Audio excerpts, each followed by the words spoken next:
세상이 점점 어려워져서 부가 양극화되는 그런 세상이 왔습니다. 돈이 있는 사람들은 엄청나게 많이 가지게 되었고, 돈이 없는 사람은 하루 벌어서 하루 먹기에도 힘들었어요. 환경은 망가지고 모든 것이 사막화가 되었습니다. 일할 자를 찾지 못해서 굶어 죽는 사람까지 생길 정도니 사람들의 삶은 피폐해지고 있었죠. 한 사람이 마음을 먹습니다. 돈을 벌어야 되겠다. 그래서 가족들을 잘 부양해야 되겠다. 하지만 돈을 벌 기회가 많지 않습니다. 그러다가 사막 한가운데서 좀 힘든 일을 하면 돈을 많이 벌 수 있다는 소식을 접하게 됩니다. 그는 그리로 갔죠. 하지만 너무 먼 곳이기 때문에 걸어서 갈 수도 없고 자전거나 이런 것을 이용할 수도 없어요. 사막이기 때문에 차를 이용하고 기차를 이용하고 그래야 됩니다. 돈을 모읍니다. 이것저것 일을 시키는 대로, 일이 주어지는 대로 일을 해서 돈을 모았어요. 여비를 모은 다음에 그리로 향합니다. 기차를 타고 가는데 기차의 짐칸에도 사람들이 있습니다. 돈이 없어서 짐칸에 얻어 탄 사람들, 그런데 그들은 모두 가난한 사람이었죠. 끼니를 때우기 위해서 빵을 먹고 있는데 저 앞쪽에서 한 여인과 어린아이가 바라보고 있습니다. 밥을 먹지 못했는지 굉장히 배고픈 듯 했어요. 혼자 먹기에도 충분한 빵은 아니었지만 마음이 자꾸 걸립니다. 그래서 모자에게 다가가서 빵을 나누어 줍니다. 그리고 뭔가 기쁜 것을 느껴요. 없는 가운데서도 이렇게 나누니까 마음은 즐겁구나. 몸은 충분히 먹지 못했지만 마음은 그래도 행복하구나 라는 생각이 듭니다. 어쨌든 돈을 빨리 벌어서 가족들을 잘 부양해야 되겠다는 생각을 했어요. 기차가 멈춥니다. 거기서 내렸어요. 이제 차를 타고 가야 되는데 아무나 갈 수 없고요. 브로커를 이용해서 은밀하게 돈을 쥐어줘야만 그리로 데려다 준다고 합니다. 한 200만 원 정도 그에게 주면 그리로 데려다 주는 거죠. 브로커를 만납니다. 그 사람은 조그만 차를 가지고 있었는데 차도 거의 망가져가는, 간신히 갈지 안 갈지 의문이 들 정도로 그렇게 망가진 자동차였습니다. 어쨌든 타야 되죠. 차에 탔습니다. 무더운 여름이었습니다. 사막이기 때문에 더 더웠죠. 에어컨을 틀려고 하는데 운전하는 사람이 틀지 말라고 하는 거예요. 에어컨 틀면 안 된다고. 왜 안 되냐고. 에어컨 틀면 절대 안 되니까 어쨌든 틀지 말라고. 만약에 에어컨을 틀게 되면 1,000만 원을 더 내야 된다라고 말합니다. 200만 원도 간신히 마련했는데 1,000만 원이 어디 있어요. 그래서 에어컨을 틀지 않았죠. 가다가 운전사가 피곤했는지 잠시 눈을 붙인다고 합니다. 기다리고 있는데 덥지 않아요? 옆에 자고 있으니까 살짝만 틀어야 되겠다라고 생각하고 에어컨을 틀었습니다. 틀자마자 찬바람이 나오는데 갑자기 차가 이상해지는 거예요. 고장났습니다. 에어컨을 틀지 말라고 한 이유가 차가 현찮으니까. 그래서 틀지 말라고 한 거죠. 깨어난 운전사는 마구 화를 냅니다. 왜 틀었냐고. 틀지 말라고 그렇게 말했는데 왜 틀었냐고. 할 말이 없죠. 미안합니다. 차가 움직이지 않아요. 열심히 차를 고칩니다. 얼마나 시간이 걸릴지 몰라요. 어쨌든 밖에 나와서 여기저기 바라보고 있는데 뭔가 반짝이는 게 보이는 거예요. 이게 뭐지? 가서 봤더니 금덩이가 있습니다. 땅에 금덩이가 삐죽 튀어나와 있는 거예요. 그래서 땅을 이리저리 헤쳐봤는데 굉장히 커다란 금덩이가 안에 있는 겁니다. 손으로 파도 팔 수가 없어요. 그래서 그를 부릅니다. 차를 고치고 있던 사람이 부름을 받고 달려왔죠. 왜 부르냐고? 여기 금덩이가 있습니다. 뭐라고요? 금덩이? 하면 살펴봅니다. 진짜 금덩이였어요. 이걸 어떻게 하면 좋을까? 대박 난 거죠? 그렇게 어려운 세상에 금덩이를 발견했으니 금덩이가 굉장히 큽니다. 근데 문제가 있죠.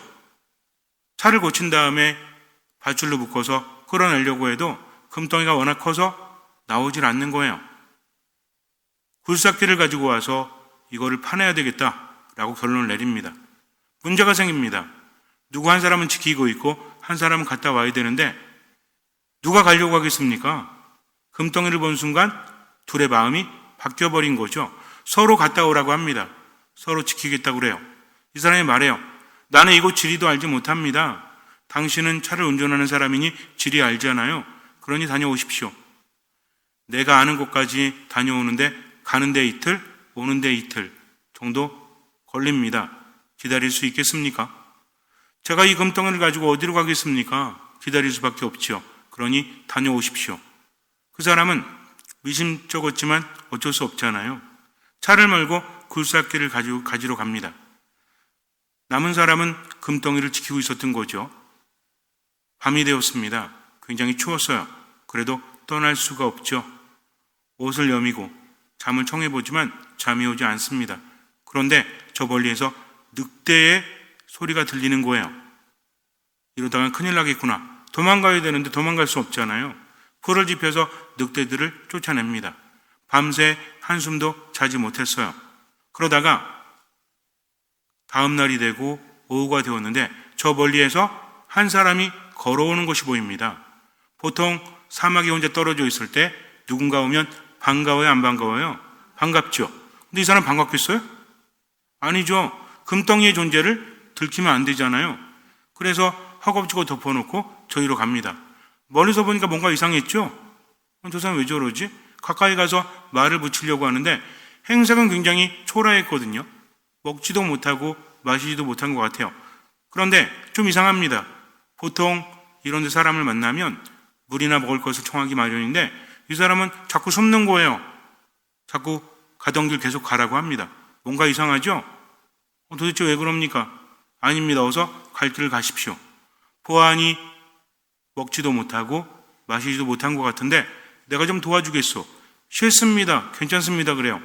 그런데 그 나그네는 여자였거든요. 나는 힘없는 여자인데 왜 경계하십니까?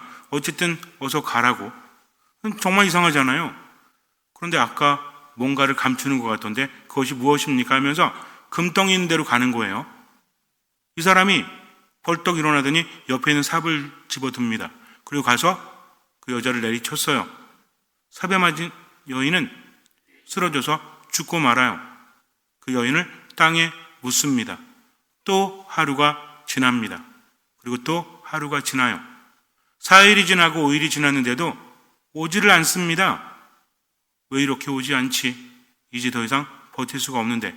그런데 그 사람은요, 굴삭기를 가지러 간 것이 아니라 멀리에서 기다리고 있었어요. 무엇을?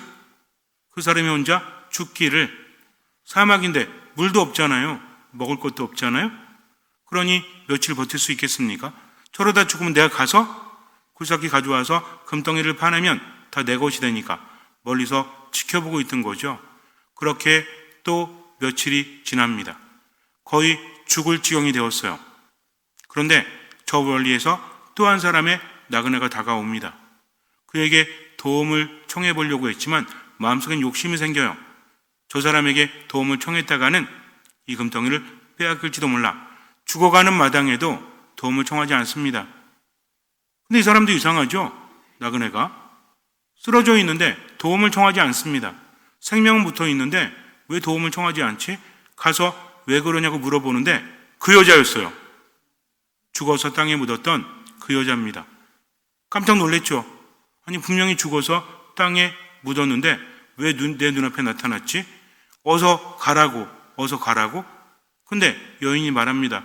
혹시 며칠 전에 나와 똑같이 생긴 여인을 보지 않았습니까? 알고 봤더니 쌍둥이였던 거예요. 그리고 이 여인은 언니였습니다. 동생이 먼저 길을 갔는데 돌아오질 않는다는 거예요. 그래서 동생을 찾아서 나와 봤다고 합니다. 못 봤다고? 근데 이상하잖아요. 하지만 못 봤다고 하니까 어쩔 수 없죠. 여인은 다시 길을 떠납니다. 그리고 나서 몇 시간 있다가 이 사람은 결국은 죽게 돼요. 죽고 난 다음에 차 한 대가 나타납니다. 누구였을까요? 먼저 갔던 그 사람이 보니까 죽었거든요. 야, 이제야 죽었구나. 이제 금덩이는 내 것이구나 하고 금덩이를 팔려고 하는데 멀리서 총소리가 들립니다. 그리고 그의 심장에 총알이 박혀요. 누구였을까요? 방금 전에 떠났던 여인이었습니다. 이 여인은 뭔가 이상해서 지나가다가 자기 동생의 옷자락이 땅에서 조금 튀어나온 것을 봤거든요. 그래서 죽여야 되겠다고 생각을 했죠. 멀리 가서 지켜보고 있는데 그 사람은 죽었고 또 한 사람이 나타납니다. 그리고 삽을 들었어요. 그때 여인은 알 수 있었던 거죠. 저 사람도 한패구나 하면서 여동생의 복수를 했다고 합니다. 과연 그 금덩이는 누구의 것이 되었을까요? 영화입니다. 영화. 골든가 하는 영화인데 제가 많이 각색을 했어요. 여러분에게 이야기를 짧게 들려주려고 각색을 했습니다. 어떤 생각이 드십니까? 이 사람은 원래는 그래도 마음이 착한 사람이었죠. 근데 무엇 때문에? 금덩이 때문에. 그렇죠. 육심 때문에. 그렇다면 이 욕심은 어떤 욕심일까요? 우리 욕심의 정체를 알아야 됩니다. 인간은 욕심이 있죠. 우린 다 있지 않습니까? 돈 앞에서, 권력 앞에서. 눈에 보이는 돈 욕심은 없다고 할지라도 어떤 욕심이 있어요? 욕심이라는 것은 무엇입니까? 모든 것이 아니라고 할지라도 어떤 것을 내 것으로 하려고 하는 것. 이게 욕심이잖아요. 돈 자체가 그냥 이쁘다, 아름답다 할 수도 있죠. 여러분들 금덩이 보면서 어떻습니까? 야, 멋지다. 내 거 아니라도 볼 수 있으니 좋지 않습니까? 땅도 마찬가지죠. 좋은 땅이 있어요. 그러면 가서 보면 되잖아요. 근데 이것이 내 것이 아니니까 그닥 감흥이 없죠. 누구게 돼야 돼요? 내 것이 돼야 돼요. 이것은 돈이나 재물뿐만 아니라 다른 것도 마찬가지입니다. 내가 다른 사람에게 인정을 받게 되면 칭찬받고 싶죠. 존경받고 싶죠. 의미가 있고 싶어 하지 않습니까? 근데 그러다가 어느 순간에 나를 존중하지 않거나 존경하지 않거나 또는 나를 따르지 않으면 어떤 생각이 들어요? 상실감이 들죠. 왜? 내 것을 빼앗겼기 때문입니다. 사람은 언제 무서워지는지 아세요? 내 것을 빼앗겼을 때, 내 사람을 빼앗기거나 내 돈을 빼앗기거나 내 것이라고 생각했던 것들을 빼앗길 때 인간은 분노하게 됩니다. 그리고 인간은 아주 무서워진다는 거죠. 그렇게 크지 않다고 할지라도 우리가 살아오면서 그런 경험이 있죠. 다른 사람뿐만 아니라 나도 있지 않아요? 감히 나를 건드렸어? 가만두지 않겠어? 라는 앙심을 품거나 적대감을 가진 적이 있습니까? 없습니까? 누군가 나에 대해서 욕을 해요. 그럼 어떤 생각이 들어요? 슬프다라는 생각이 들어요? 아니면 화가 납니까? 화가 나죠. 그 사람이 나에 대해서 한 말이 옳은 것인지 그른 것인지 옳지 않다면 밝히면 되잖아요. 이건 아니야. 사실이 아니야. 그러면 되는데 감정이 개입이 되죠. 네가 감히 나한테 그런 말을 했어? 이지도 않은 말을 해서 나를 궁지에 몰아넣어서 내가 너를 가만두지 않겠어 하면서 분노와 폭력 성향이 드러난다면 무엇 때문입니까? 바로 내 것 때문이라는 거죠. 인간이 살아감에 있어서 그래요. 영원히 소유할 수 있는 것은 없죠. 그렇지 않습니까? 돈은 영원히 가질 수 있어요? 언제 동안만 내 것이죠? 살아있는 동안만 내 것입니다. 권력은요? 마찬가지죠. 화무 11홍이라고 하죠. 꽃이 열흘을 못 간다고 하지 않습니까? 불금이 열흘을 못 간다. 근데 권력자들 보세요. 정치인들을 보면 그 자리가 좋아서. 그래서 진짜 웃기는 게 뭐냐면 돈이나 다른 것들이 있죠. 이에 대한 소유욕은 나이가 들면 들수록 조금 사라지기도 한대요. 안 사라지기도 하겠지만. 근데 남녀노소 다 거기에 대한 소유욕을 버리지 못하는 게 권력이래요. 권력. 높은 자리 차지하는 거. 이거는 남녀노소 불구하고 정말 위험한 거라고 합니다. 왜 그럴까요? 내 것이라고 생각하니까. 그렇지 않습니까? 권력에는 뭐가 따라와요? 돈이 따라오잖아요. 소유가 따라오잖아요. 사람을 이렇게 저렇게 막 할 수 있는 힘이 따라오죠. 누구의 힘이죠? 내 힘이잖아요. 근데 이거 빼앗기면 어때요? 상실감을 느끼는 거죠. 경계해야 됩니다. 문제는 뭐냐면 인간이 천년만년 살면 상관이 없지만 그렇게 살지 못하는데 그러면서 거기에 무엇을 빼앗겨요? 마음을 빼앗기고 영혼을 빼앗긴다는 거죠. 그래서 소유라는 것은 어디에 두어야 한다고 했죠? 기억나십니까? 소유는 제가 돈이라고 얘기했지만 돈뿐만 아니라 내 것이라고 생각하는 모든 것들은 앞에 두지도 말라. 뒤에 두지도 말라. 앞에 두면 어떻게 돼요? 따라가잖아요. 뒤에 두면 어떻게 돼요? 밀려가잖아요. 옆에 두면 어때요? 같이 가면서 헤어질 때는 헤어질 수도 있다라는 거죠. 가장 중요한 것은 무엇입니까? 모든 것이 내 것이 아니다. 언제 동안만 내 것이다? 내게 온 동안만 내 것이라는 거죠. 내가 살아있는 동안만 내 것이라는 겁니다. 그러면 돈도 그렇고 힘도 그렇고 왜 필요한 거죠? 사는데 필요한 거잖아요. 사는데 필요한 게 뭡니까? 먹을 것, 입을 것, 쉴 것. 그러니까 얼마만큼만 있으면 돼? 필요한 만큼만 있으면 되는데 우린 자꾸만 그것을 더 많이 추구하려고 합니다. 먹는 것도 그렇잖아요. 어느 정도 먹으면 기분도 좋고 맛있는 거 있죠? 어느 정도 먹으면 어때요? 기분 좋잖아요. 더군다나 배고프면 되게 기분 좋죠? 만족감도 있죠? 힘도 생기죠? 근데 계속 먹으면 탈나겠죠? 그래도 계속 먹으면 여러분들 뭐 좋아하세요? 소고기? 아니면 뭐 참치? 아니면 삼겹살? 내가 좋아하는 것만 얘기해. 어쨌든 근데 이거를 한 3일치 먹어보세요. 그럼 더 이상 먹는 거 어떻게 됩니까? 못 먹어요. 죽어요. 그러니까 우리가 행복해지는 데는 한계가 있다는 거죠. 잠도 마찬가지잖아요. 너무 피곤했을 때 잤으면 좋겠어. 근데 얼마만큼 자야 행복하죠? 8시간? 10시간? 근데 한 100시간 주무셔 보세요. 일어나면 자꾸만 채워. 그럼 어떨까요? 허리도 아프고 어깨도 아프고 아마 일어나고 싶어서 미칠걸요. 그러니까 인간에게 필요한 것은 그리 많지가 않은데 자꾸만 가지려고 하니까 문제가 된다는 겁니다. 내 것을 빼앗기지 않으려고 하니까 문제가 된다는 거죠. 그래서 돈이든 무엇이든지 간에 소유한 사람은 행복해요. 그런데 소유되어진 사람은 행복하지 않습니다. 이거 기억하세요. 내가 가져야지 내가 거기에 소유되면 안 된다. 그럼 어떻게 하면 될까요? 내 것이 아니게 하면 돼요. 근본적으로 무엇입니까? 내 것은 아무것도 없다는 거죠. 모든 것이 하느님께로부터 받은 거다. 잠시 동안만 내 것이다. 그러니 떠나가는 것을 두려워하지 마라. 예전에 제가 그런 얘기 한번 했었죠. 요즘에 뽕짝 트로트를 보면 뭐 오는 인연 막지를 않고 가는 인연 붙잡지 마라. 이런 거 시절 인연인가? 그 가사가 어떻게 되죠? 아무튼 뭐 오는 인연 안 막는다. 가는 인연 안 잡는다. 우리도 그렇게 살아야 돼요. 내 것이 되면 감사하면 돼요. 내게서 빠져나가면 어떻게 하면 돼요? 내 것이 아니구나 라고 하면 된다는 거죠. 완벽할 수는 없지만 늘 기억해야 됩니다. 구약 성경을 보면 하느님께서 이스라엘 백성들을 광야에서 헤매게 하셨죠. 40년 동안 헤맸는데 사실은 40년의 거리가 아니라고 했죠. 이들이 깨닫지 못하니까 그렇게 하는 겁니다. 중요한 건 뭐냐면 사막이라는 곳, 광야라는 곳에서 하나님을 따라가야 됐다는 거죠. 근데 그들은 어땠습니까? 만나를 내려주셨을 때 하느님께서는 하루치를 내려주시죠. 근데 이들은 어떻게 했어요? 계속 걷어들였잖아요. 오늘 먹을 뿐만 아니라 그 다음 날 것까지.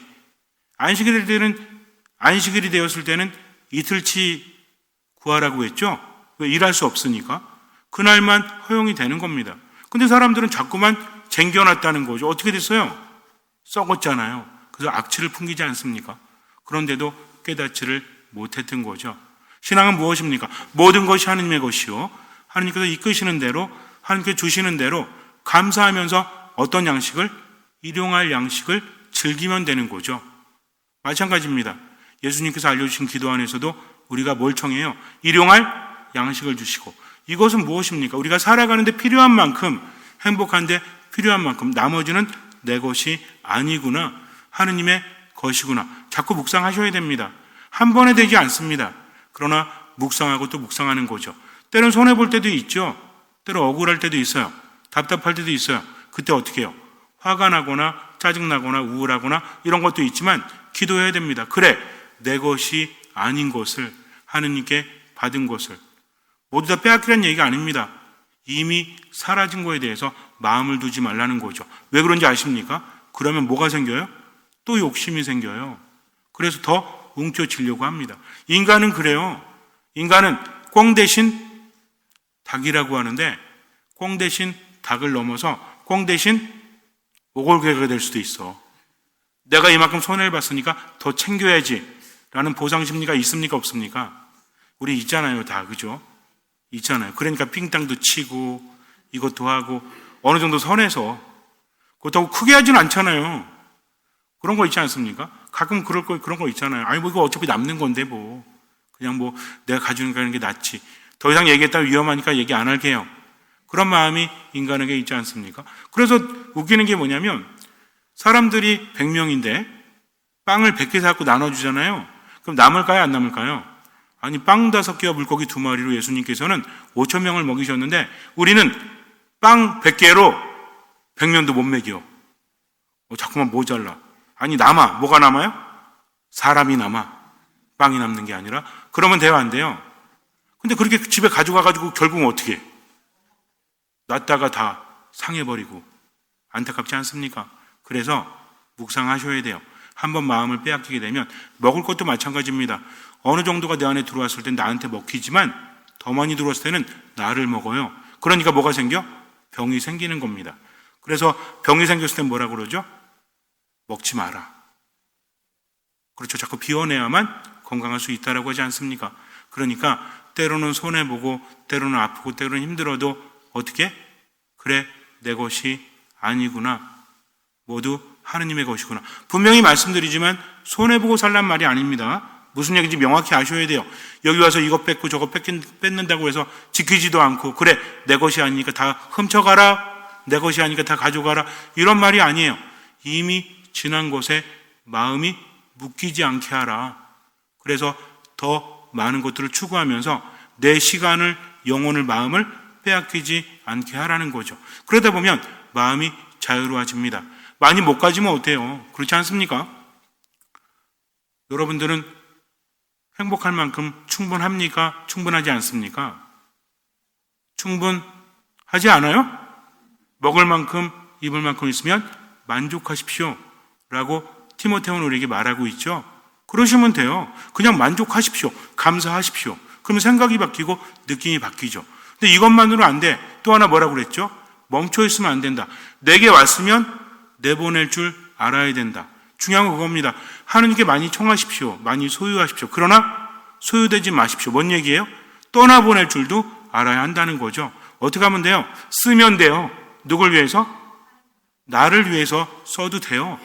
좋은 입이 아니라 좋은 옷 사 입으시고 좋은 거 드시고 여행도 다니세요.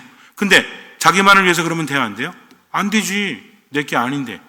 하느님을 위해서도 봉헌할 줄 알아야 됩니다. 그리고 베풀 줄도 알아야 한다는 거죠. 중요한 건 뭐냐면 내보낼 수 있어야 돼요. 그럴 때 아까워야 안 할까요? 아깝지. 다 아깝죠. 누구나 다 아깝죠. 그러나 아까워도 그렇게 하면서 하느님 감사합니다. 그래, 내 것이 아니니까. 그러니까 살아있을 때 하라는 거죠. 죽고 나면 아무 의미가 없으니까 살아있을 때 많이 쓰세요. 그것도 흥청망청 쓰라는 얘기가 아니라 뭔 얘기인지 아시죠? 마음을 빼앗기지 말라는 겁니다. 그리고 이미 내게서 떠난 것에 대해서 아쉬움도 갖지 말라는 얘기죠. 가질 수밖에 없지만 어떻게 해라? 멈추고 성호를 긋고 기도해라. 그러면서 그래, 일용할 양식으로 충분하구나. 하느님 감사합니다. 하느님 감사합니다. 그럴 때 마음이 가벼워집니다. 이게 겸손이라는 거죠. 그러면 얼마나 자유로운지 몰라요. 연연해하지 않습니다. 어차피 내 것이 아니니까. 뭐에? 돈에 연연해하지 않죠. 그리고 권력에 연연해하지 않죠. 내 것에 연연해하지 않으니 얼마나 행복합니까? 점점 가벼워지는 거죠. 그러다가 또 연연해하면 어떻게 하면 돼? 멈추고 기도하면 되죠. 하느님께 감사하면 되죠. 세례자 요한이 있습니다. 이 사람은 예언자적인 삶을 살았죠. 그러면서 수많은 사람들이 따랐습니다. 원래 요한은 뭐하러 온 사람이에요? 광야에서 외치는 이의 소리다. 이름도 말하지 않아요. 나는 광야에서 외치는 이의 소리다. 사람들이 따르다 보니까 처음에는 생각하지 못했지만 자꾸만 따르죠. 사람들이 뭐로 여겼어요? 메시아다 또는 엘리야다 라고 합니다. 메시아는 대단한 존재예요. 엘리야도 이스라엘 백성에게 있어서 정말 대단한 예언자입니다. 자꾸만 그렇게 사람들이 떠받으니까 기분이 좋아요, 안 좋아요? 모르죠. 요한은 그렇게 기분 좋아하지도 않았던 것 같아요. 왜? 그에게서 중요한 것은 하느님이기 때문입니다. 세상에 묶이지 않았기 때문이죠. 비오신부님이라는 분이 있습니다. 오상의 비오신부님이라고 이태리분 계시죠? 굉장히 유명하잖아요. 근데 이분은 어땠어요? 사람들이 미사 때 그분 옷자락에 손을 한번 대보려고 은총이 쏟아진다라고 하니까 손을 대려고 했죠? 신부님이 어떻게 합니까? 손을 쳐버렸대요. 왜 그런지 아십니까? 내가 대단한 것이 아니라 나를 통해서 일하시는 하느님께서 대단하신 거다. 그러니 나를 만지려고 하지 마라 라고 말씀하셨다고 합니다. 이분은 어떤 분이었어요? 사람들이 대단하다고 여겨도 하느님만이 대단하신 분이요, 나는 아무것도 아니다. 행복할까요? 행복하지 않을까요? 행복하시죠. 왜? 자신을 비웠기 때문입니다. 근데요, 자꾸만 사람들의 칭찬에 마음을 빼앗기게 되면 그 다음부터는 어때요? 칭찬 안 해주면 기분 나쁜 거예요. 사람들이 욕하면 마음 상하는 거죠. 그러면서 뭐로 갑니까? 적대감과 분노로 가서 뭘 불태워요? 내 영혼도 불태워버리고 만다는 거죠. 세례자 요한은 광야에서 외치는 이의 소리였습니다. 광야가 어떤 곳이죠? 촉박한 곳이죠. 그러니 가질 게 있어요? 가질 게 없습니다. 그러니 나는 내가 하는 소리로 하느님과 함께하고 그것만으로 충분하다라고 했던 거죠. 사람들이 와서 묻습니다. 워낙 유명하니까. 뭐라고 해요? 당신은 누구요? 나는 그리스도가 아니다. 아주 당당하게 말합니다. 너희들이 나를 대단하게 여기지만 난 대단한 사람 아니야. 그러면 누구란 말이요? 엘리야요? 아니다. 그러면 그 예언자요? 아니다. 그러면 누구요? 우리를 보낸 사람에게 대답을 해야 돼요. 이게 뭔 의미예요? 야, 너는 메시아도 아니고 엘리야도 아니고 그 예언자도 아닌데 도대체 왜 그러는 거야? 그럼 기분 나쁠 수 있잖아요. 여러분들 누가 와가지고 정말 대단하십니다. 어느 대학 나오셨어요? 못 나왔는데요? 그래요? 그러면 누구에게 배우셨어요? 스승도 없는데요? 뭐야 이거? 우린 그렇지 않습니까? 간판에 약하잖아요. 그럼 괜히 기분이 나쁠 수도 있죠. 근데 세례자 요한은 나는 이사야 예언자가 말한 대로 너희는 주님의 길을 곧게 내으라 하고 광야에서 외치는 이의 소리다. 나는 아무것도 아니다. 광야란 곳에서 외치는 소리에 불과하다 라고 말하는 게 행복해 보입니까? 아니면 조금 없어 보입니까? 행복해 보이죠. 왜? 자유롭기 때문입니다.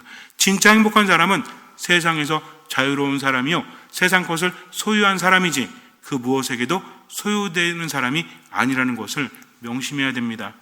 그래서 마음이 힘들 때, 내 것이 나갔을 때, 내가 뭔가 무시당했을 때, 또 이럴 때 있죠? 이럴 때 어떻게 하면 돼요? 멈추고 기도하면 돼요. 멈추고 성호를 몇 번 긋는다? 3번. 어떤 마음은 청한다? 듣는 마음은 청한다. 여러분들이 성당에 오실 때 혹시라도 제가 서가지고 성호를 계속 긋고 있으면 농담인데도 안 웃어. 농담을 하지 말아야 되겠구나. 뭔 얘기인지 집에 가서 곰곰이 생각해 보세요. 저나 여러분이나 다 똑같아요. 하느님 앞에서는. 그래서 자꾸 어떤 마음을 청해야 된다? 듣는 마음을. 왜냐면요, 겸손을 잃어버린 순간부터 뭐가 사라집니까? 듣는 마음이 사라져요. 자기 마음대로 하는 거죠. 그러면 돼요, 안 돼요? 안 됩니다. 왜? 행복하지 않기 때문이죠. 잠시 눈을 감으세요. 요한이 전한 거룩한 복음입니다. 요한의 증언은 이러하다. 유다인들이 예루살렘에서 사제들과 레위인들을 요한에게 보내요. 당신은 누구요? 하고 물었을 때 요한은 서슴지 않고 고백하였다. 나는 그리스도가 아니다 하고 고백한 것이다. 그들이 그러면 누구란 말이요? 엘리야요? 하고 묻자 요한은 아니다 하고 대답하였다. 그러면 그 예언자요? 하고 물어도 다시 아니다 하고 대답하였다. 그래서 그들이 물었다. 당신은 누구요? 우리를 보낸 이들에게 우리가 대답을 해야 하오. 당신은 자신을 무엇이라고 말하는 것이요? 요한이 말하였다. 나는 이사야 예언자가 말한 대로 너희는 주님의 길을 곧게 내어라 하고 광야에서 외치는 이의 소리다. 그들은 바리사이들이 보낸 사람들이었다. 이들이 요한에게 물었다. 당신이 그리스도도 아니고 엘리야도 아니고 그 예언자도 아니라면 세례는 왜 주는 것이요? 그러자 요한이 그들에게 대답하였다. 나는 물로 세례를 준다. 그런데 너희 가운데에는 너희가 모르는 분이 서 계신다. 내 뒤에 오시는 분이신데 나는 그분의 신발끈을 풀어드리기에도 합당하지 않다. 이는 요한이 세례를 주던 요르단강 건너편 베타니아에서 일어난 일이다. 마음을 빼앗기면 안 됩니다. 소유하면서 하십시오. 때로는 내 것이 되고 때로는 나를 떠난다고 할지라도 마음이 아프더라도 자꾸만 매이지 마세요. 우리는 나약한 인간이기 때문에 어쩔 수 없이 반응하지만 멈추십시오. 성호를 그으십시오. 묵상하세요. 그래, 일용할 양식이면 되지. 하루 입을 옷이면 되지. 하느님 감사합니다. 그러면서 나머지는 베푸십시오. 그래야 됩니다. 그래야만 내 소유가 되는 것이죠. 세상을 살면서 마음껏 누리십시오. 하느님께 봉헌하십시오. 그리고 다른 이들에게 베푸십시오. 마음이 빼앗기지 않도록. 주님께서는 그 믿음을 보시고 우리 삶에 놀라운 기적을 일으켜 주실 것입니다. 아멘.